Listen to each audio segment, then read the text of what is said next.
The Dark King has arrived. This has probably been one of the biggest plot twists that has happened yet so far during the Horus Heresy, the Siege of Terra series, and also the ramifications for this could echo all the way into Warhammer 40,000. I think we've already seen one of the big ramifications echo into Warhammer 40,000. But before we jump down this theory hole and start talking about it, I have to give a huge spoiler warning for the end and the death Part 2. Actually, it's a huge spoiler warning, basically, for the entire Siege of Terra series. So if you're currently reading any of these books, especially The End of the Death Part 2, and you don't want to be spoiled, please leave the video right now. This is your first and only warning.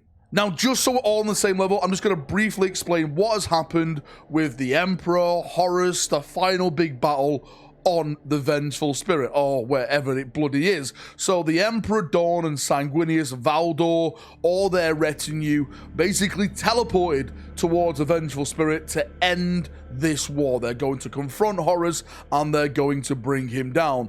But what happened is, like, when they went up there, when they were teleported, because of the powers of chaos basically seeping into reality, the Vengeful Spirit, Terra itself, is literally just all molding into itself. Everything is everything. So Dawn was like taken to like a desert place where he spent centuries trying to be turned by Khorne. Valdor is literally fighting against hordes of chaos. It's like 60 seconds of fighting, but it's like happened over like months and stuff like that. Sanguinius got taken elsewhere. He's been fighting chaos. You know, he eventually, of course, confronts Horus before the Emperor. The Emperor with the Custodes teleported onto the Vengeful Spirit. Horus with his warp shenanigans managed to like mind control some of them, and some of the Custodes like went for the Emperor, and the Emperor like had to fight some of his most like trusted, one of his, his most loyal companions and stuff like etc like that. And then it's just been a complete and absolute nightmare for the forces of the Loyalists trying to confront and find and kill Horus. So to combat these absolute maddening powers of chaos, the Emperor, being the psychic being just the Emperor himself, decided to use the powers around him. He became something like, I don't mean literally, like a Hoover, where he literally took the powers of chaos around him and then put them back out towards the enemy, making like chaos flee before him, demons, everything like that. He was becoming this just presence of death, just literally ripping everything apart. Reality was just dying before him. He was becoming the Dark King. Yes, the Emperor himself was becoming the very thing that we all thought like Horus would become, or maybe another demon would become. The Dark King is coming. That's what we've heard all the way through this series. The Emperor himself was going to become the Dark King. Now, one of the really interesting things about the Emperor becoming the Dark King is that he's literally, like I said, sucking in all this power, but what that would bring on humanity itself is damnation.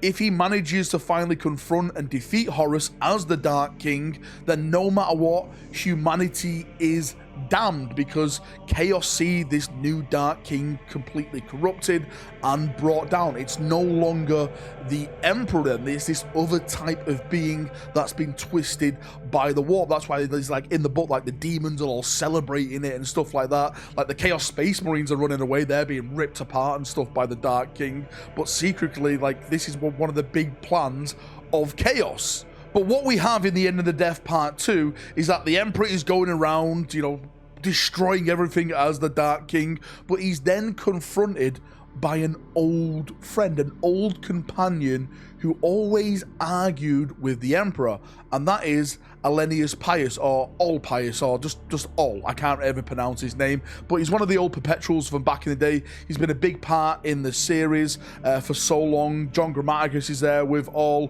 Leetu is there, Garvio Loken's there, and All basically confronts this being, the Dark King. He recognizes it's the Emperor, and he basically shows him like, no, this is not the right way to go. This is the wrong way. If you defeat Horus, you're going to damn us all. You have to fight him as the Emperor of Mankind. Don't be corrupted. Don't be fooled by what's going on around you. And then we have this amazing scene where the Emperor kind of like bursts out of like the darkness of the Dark King, and there's like this big wave of energy. It's light, and like, you know, the glimmering Emperor is there. This wave literally goes through the vengeful spirit, and it's like a voice that rings out like, whoever is here with me, stand with me now and fight with me, kind of thing. It like rallies Sanguinius, it rallies like the Blood Angels on the planet. It breaks Rogel Dawn out of his corn prison or whatever he's bloody in the desert and stuff like that. It heals John Grammaticus because all his face is smashed up. One of the Custodes, which is still with the Emperor, who is kind of like a shadow puppet, is fully healed. It's like this amazing burst of light and energy.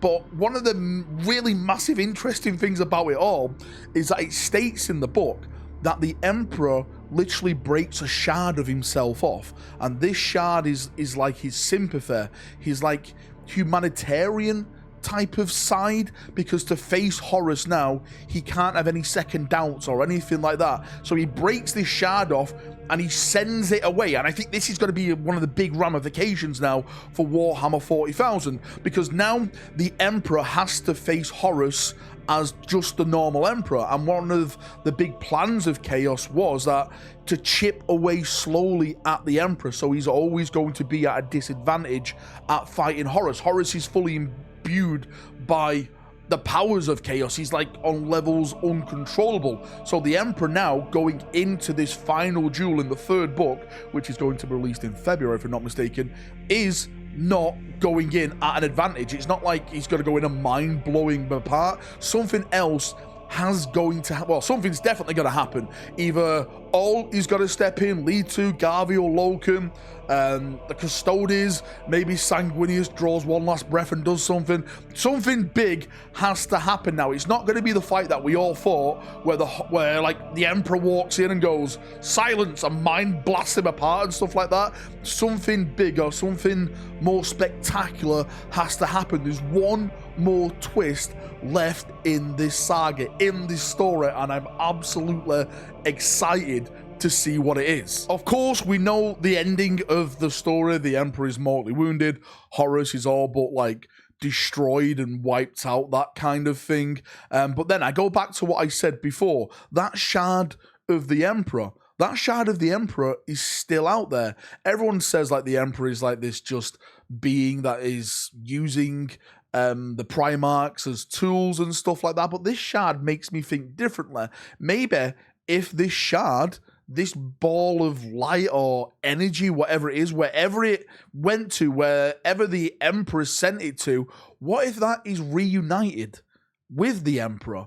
And maybe that could then bring in the possible resurrection, or maybe that could heal the Emperor or bring new energy back into the Emperor, because we know that happens. We know that happened with Magnus, you know, his shard's being broken off and stuff like that. If he connects them all and stuff, it brings him, you know, more power and brings him stuff back. So that shard is still out there. So maybe, just maybe, that's going to be a tool used in future stories to do with the Emperor, maybe around the Emperor, to bring more beings back, to help more beings. I don't really know, but it's out there. The shard of the Emperor's emotional side is out there in the galaxy for people to find, to be brought back, to maybe just reconnect with the Emperor himself. Anyway, Chaprunios, I'm going to leave the video there. Thank you for coming. Thank you for watching.